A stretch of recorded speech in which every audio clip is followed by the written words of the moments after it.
Why not? Why not talk about it? The question is, why shouldn't we talk about it? For the last 50 years,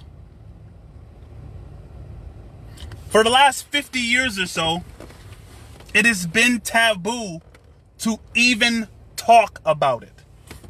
Huh? We get the idea of Cold War rhetoric. What's Cold War? What is we talking about? Caveman Brown, I see you.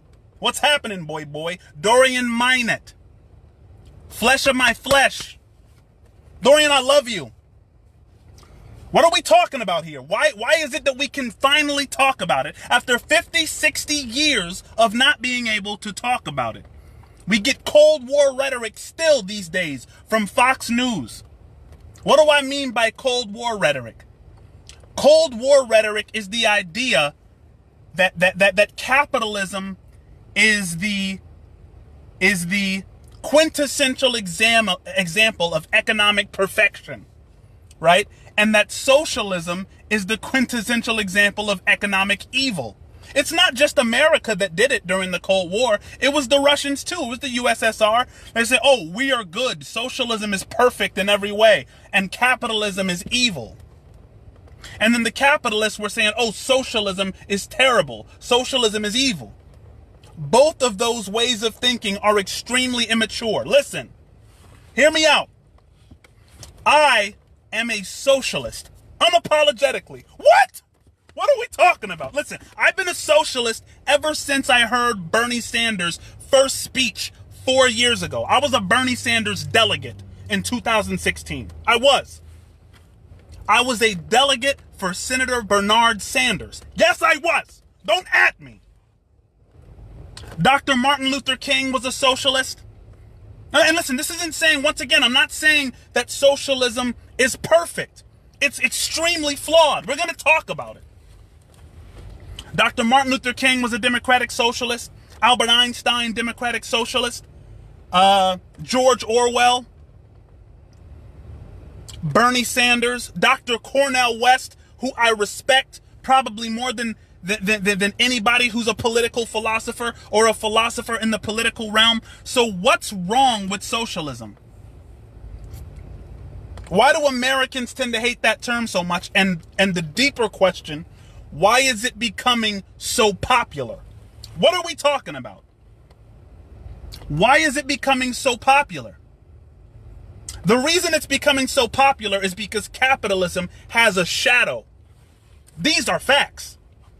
Capitalism has a shadow, and the shadow of capitalism is called socialism. Dead serious.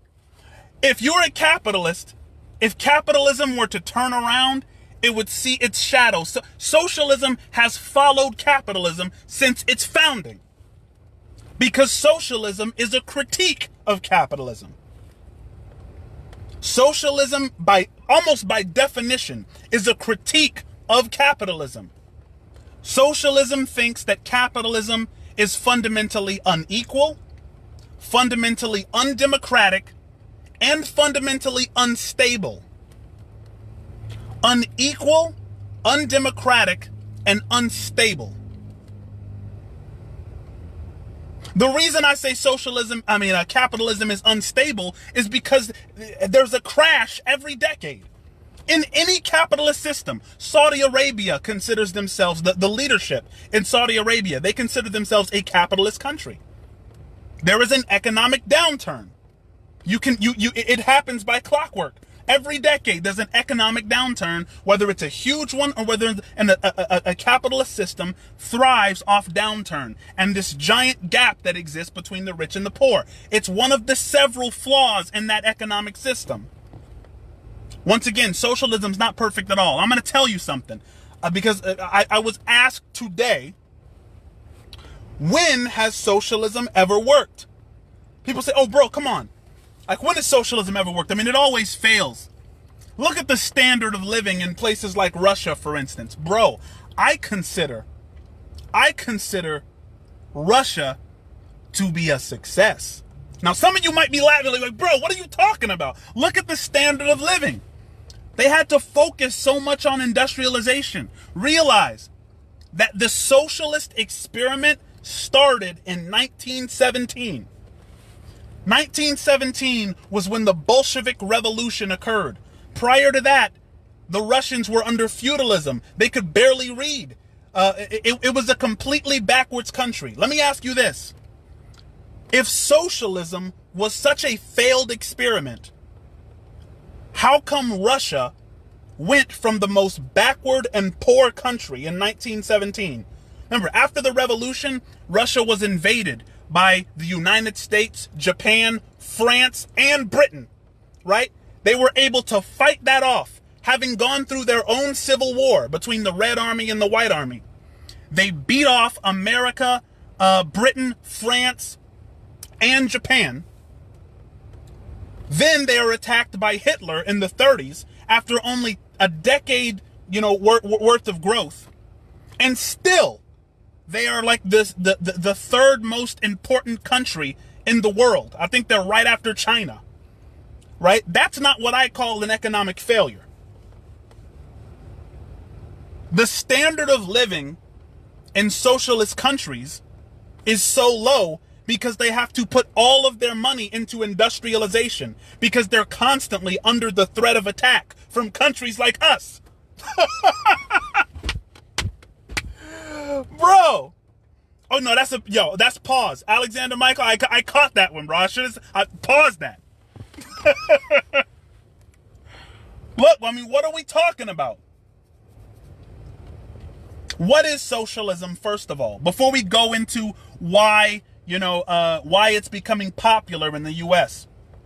What is socialism after all? What are we talking about when we say socialism? Because when people make a critique of socialism, you can almost tell they don't know what they're talking about because they paint the system with a broad brush. I just told you that the leaders in Saudi Arabia consider themselves capitalist, right? So would it be fair if you're a capitalist to compare you to some leader in Saudi Arabia? No, because there's different branches. There's different ways to interpret, the economic theory. So some people, when they say socialism, they're talking about varying degrees of different degrees of market regulation. Let's say that. To what degree do you think the market should be regulated? Don't tell me you want an absolutely free market, because you don't. It's never existed. A free market is so unstable. It's like that term shouldn't even really exist. You want a regulated market. The question is, to what degree do you want the market to be regulated? Let's say there was a cure for cancer tomorrow. Let's say I discovered the cure for cancer.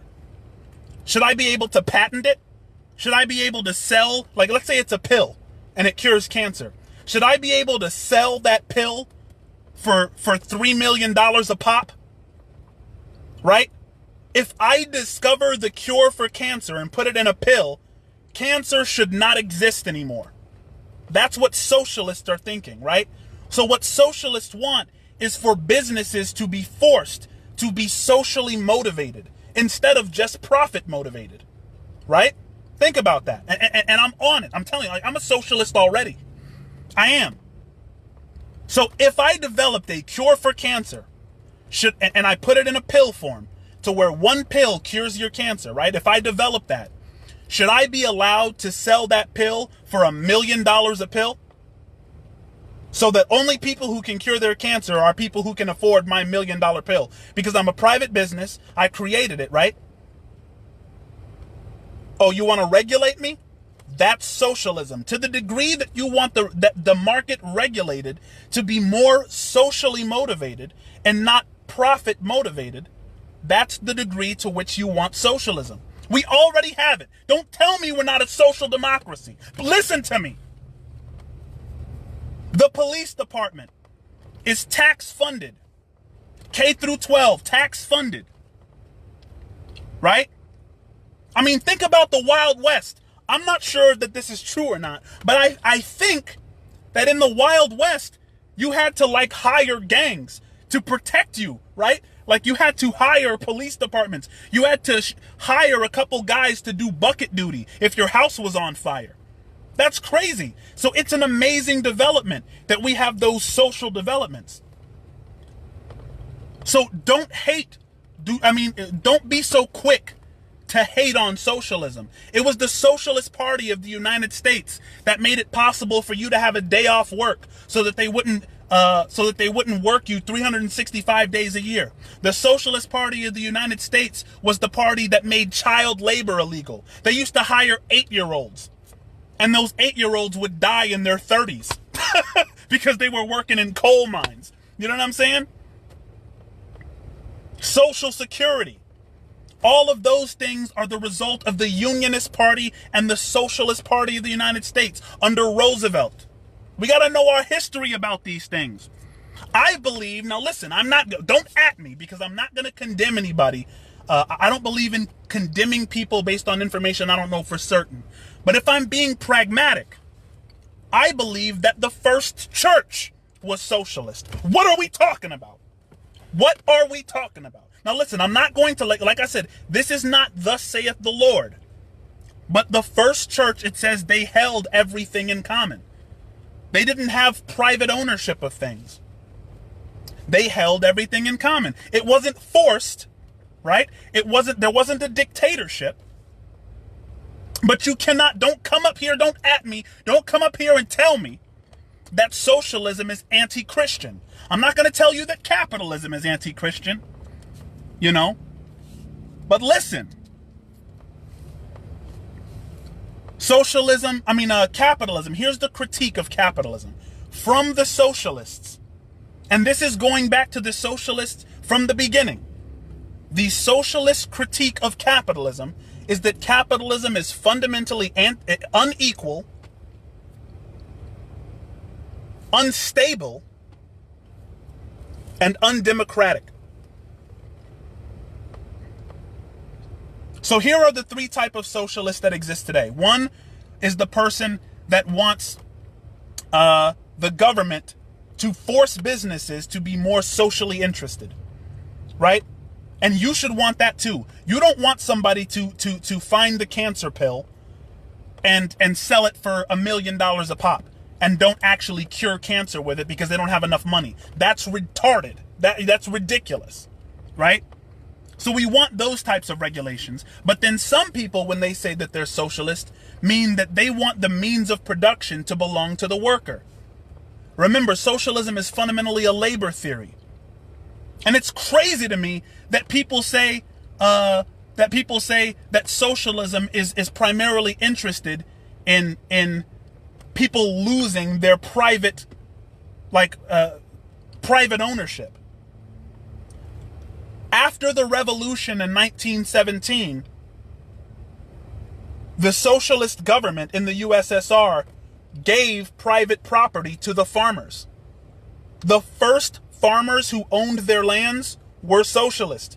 We were still feudalistic in America during that time. There were tenant riots because the farmers in this country had to pay all their rent to the landlords here. We had more of a feudalistic system than the USSR did during the time. What exactly are we talking about? I get so many people that talk to me about how much they hate socialism and haven't done a lick of reading on the subject. It's really crazy to me. And I think the reason that people think it's so terrible is because for the last 50 years in this country, we've spent all that time denigrating the USSR, our opponents, the Russians. When in actuality, what happened in Russia from 1917 to 1989 was an example of success. They turned themselves from a poor, starving country to one of the most developed countries in the entire world. Second only to the United States and possibly China, who's communist. Just really think about it. And then you might say, oh, well, the standard of living for the average Russian citizen is just terrible. So, thanks to capitalism, If it weren't for capitalism, we would be living like the people in Russia. The reason that the standard of living is so low in Russia right now is because they've had to spend all of their resources industrializing because we surround them with army bases. They're surrounded by their enemies. It's been that way since 1917 when the revolution began, and we immediately invaded their country. We acted aggressively in Russia. We landed boots on Russian soil in 1917, along with Britain, France, and Japan. Nate Sosa said America is a lot more socialist than people think. Absolutely. We're just scared of the term. What's crazy is that a lot of people are socialist and they don't know it. They're just scared of the term. You don't want a free market. Trust me. You're losing in a free market. So am I. You don't want a free market. A lot of people think that the term market is synonymous with capitalism. There were feudal markets. There was a slave market. The slaves were marketed. Markets don't just exist in a capitalist system. You're bugging. What are we talking about? There is plenty of top-heavy greed in Russia as well, though, says Alexander Michael. 100%. I'm 100% with you, bro. Here's what happened, right? 1917. You get the Bolshevik Revolution, or the Democratic Socialist Revolution. It was the Democratic Socialist Party that was called the Bolsheviks. And then the Socialist Revolution Party. They got together, decided to do a revolution. To their surprise, that revolution worked. They took over the government, right? Now imagine this. They had lost World War I. If any country lost World War I, I mean, I know a lot of countries lost, right? But Russia lost, right? Russia got pummeled in the First World War. I mean, if they were backwards and poverty-stricken prior to World War I mean, World War I did them completely in, right? Then after that revolution, so not only did they have World War I that kicked their butt, they have a civil war. They have this crazy revolution, and they win it. So they're running on fumes as it is. The exact year where they're running on those fumes, in 1917, they are invaded by the United States, by Britain, by France. France already owned most of the factories in Russia at the time.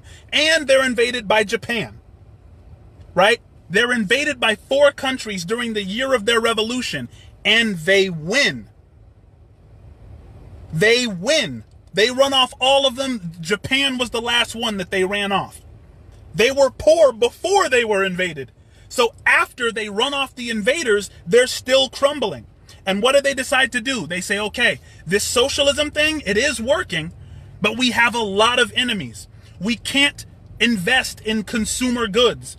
We can't increase we can't increase the living standards of our population because we have so many enemies that the only thing that it makes sense to do right now is industrialize. We need to invest in weapons. We need to invest in weapons factories. We need to build bombs. We need to build tanks. And so that's what they did. They kept building and kept industrializing and building weapons and building weapons and building weapons while the United States was focused on consumer goods, right? Standard of living was going up in the United States at the time. It's not that Russia was failing. They were focusing their money in a different direction because they were constantly being attacked. What are we talking about?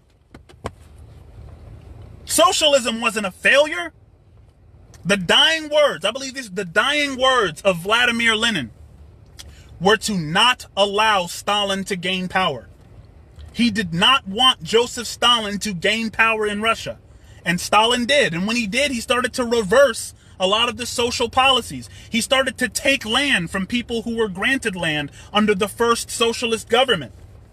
A lot of backwards behavior going on under Stalin. Then Germany invades Russia in the 1930s. After they'd already been invaded, after they'd already undergone a civil war and a revolution, then Germany invades. And what happens? They beat the Germans. The Germans have to retreat. The Russians beat the Germans and caused the Germans to retreat. How are we not counting these successes? Right? So they're poor, they're poverty stricken. They can't read or write. Then there's a revolution in 1917, followed immediately by a civil war, followed immediately by an invasion of 4 major countries, followed 10 years later by the Nazi invasion. They beat all of those guys off. And pause. They beat all of those countries. They defeat all of those countries. And we're calling them a failure? The reason that we call them a failure is just because we're Americans. And that's the way we think. That's what we see on the news. We're like, oh, you know, they're backwards. We're moral. We're the ones that have that have all these values. We're fundamentally a moral group. We don't talk about the bombing at Dresden that killed, I think, majority women and children in Germany. We are no more morally upstanding than those countries. So why is it that we hate so much on the moral and labor theory of socialism, as complex as it is? So after that, after the Russians knock out the Nazis in 1930, what do? Exactly what they'd done before. Let's industrialize. Let's keep making weapons. It worked for us before. Back in 1917, when we decided to industrialize, we were invaded by a bunch of countries, and we had to defeat all of them. And then we kept industrializing and kept getting weapons and kept building tanks and kept making soldiers, and kept, militias in factories making bullets and tanks and armor. And that worked out for us because the Germans invaded 10 years later and we beat them. So let's keep on doing what we did. It worked out for us in the past. Meanwhile, in America, in the West, standard of living is going up. And in Russia, standard of living is going down, right? Because they're not investing in products. They're investing in weapons because they're surrounded by their enemies. I think the reason the USSR finally imploded is because their citizens were looking around and saying, wow, why can't we have that same standard of living as America? It must be capitalism. It must be capitalism. That must be the defining characteristic of their standard of livelihood. It must be the reason they're so rich. Man, it's crazy, man. The different narratives that you get when you really invest in the reasons things are the way things are. Is socialism perfect? Absolutely not. Are you kidding?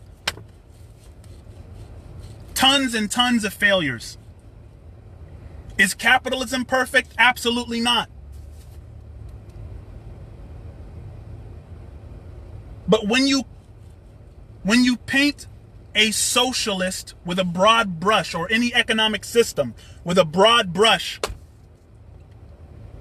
I'm telling you, it's just evidence that you don't know what you're talking about. Capitalists are not evil people. Socialists are not evil people. Some of them are. Socialism is the shadow of capitalism. It follows capitalism around, criticizing it. The reason socialists exist is because they think that capitalism is fundamentally unequal, unstable, and undemocratic. People talk about Karl Marx. Karl Marx dedicated his entire life to figuring out why the French and American revolutions failed to deliver liberty, equality, and fraternity. That's what Marx wanted to do. He's like, yo, why did the French Revolution fail to produce liberty, equality, and fraternity? Why did the American Revolution fail to produce those things? Why is there this giant gap between a small group of wealthy people owning everything and a giant group of poor people that are fighting their way to a almost non-existent middle class? Just have conversations with people before you assume, before you make the assumption. We love, especially in this day and age where we're so We're so separated. We're all quarantined, right? Patrick James, my man. Boy, what's happening, Patrick? I miss you, bro. Patrick says, by the way, definition capitalism is unequal. Someone has to be capitalized on for it to work. Hey, Theories of Surplus Value by Karl Marx essentially is in agreement with that. That capitalism is an exploitative labor theory. He says there are labor theories that exploit. Slavery, feudalism, and capitalism are all exploitative labor theories. People say to me, hey, what do you mean capitalism is exploitative? How does capitalism exploit you? If you sit across from someone who's interviewing you for a job, you are only going to get hired under the condition that you are willing to accept less than you are worth. Hear me out. If you're sitting next to an employer and you have your tie on and your button-up shirt, you are only going to get hired under the condition that you are willing to accept $8 per hour and do $15 to $20 an hour worth of product, right? You have to sell this many Big Macs, make this many Big Macs, dump this many fries, and out of that, that's immediately taken from you. And a certain amount is distributed to you to allow you to keep going. And there's a board of directors at the head of this corporation trying to decide how to get you to keep working for less money so that they can put more of it in their pockets. It's called the profit motive. It's fundamental to capitalism. It's fundamental to the system. That's the reason that fraternity failed. Remember the 3 plaques of the French Revolution: liberty, liberté, equalité, and fraternité, right? Liberty, equality, fraternity. Fraternity means brotherhood. How can we be brothers if I'm trying to take from you the most and give to you the least? That's what the capitalistic market is. It's, yo, let me give you 12 potatoes in exchange for 10 shirts. And then you say, no, I want to give you 6 shirts for those 12 potatoes. And then I roll my eyes at you. I'm like, all right, I'll give you 10 potatoes and and then you're like, no, I want to take from you this and I want to give to you that. I want to take from you the most and give to you the least because I'm profit motivated. That's a staple of the capitalist system. What exactly are we talking about? Yes, capitalism is an exploitative system because everything that you earn within it is immediately taken from you by someone else. And then that someone else decides how much you get of what you produced with your mind and muscles. Slavery was different. With slavery, they would take from you everything you produce with your mind and muscles and only give you enough that you could survive the next day of slavery. They'll throw you an apple, give you a granola bar, buy you some Brogaines. It's really a trip. People say to me, oh, how is the capitalist exploiting you if you agreed, if you signed the contract, you signed the application, you turned the application in, so how is it exploitation? If a pimp and a prostitute agree to have a business arrangement, is the prostitute not still being exploited? You can agree to exploitation. It doesn't make it non-exploitative just because you signed your name on a piece of paper. What are we talking about? This live is a little bit too long. Yo, I appreciate y'all. Love y'all. Holla at me. Let me know. Talk to me. Don't at me. You know what I mean? Don't get mad at me. I'm speaking out loud. You know what I mean? Love everybody. Salute.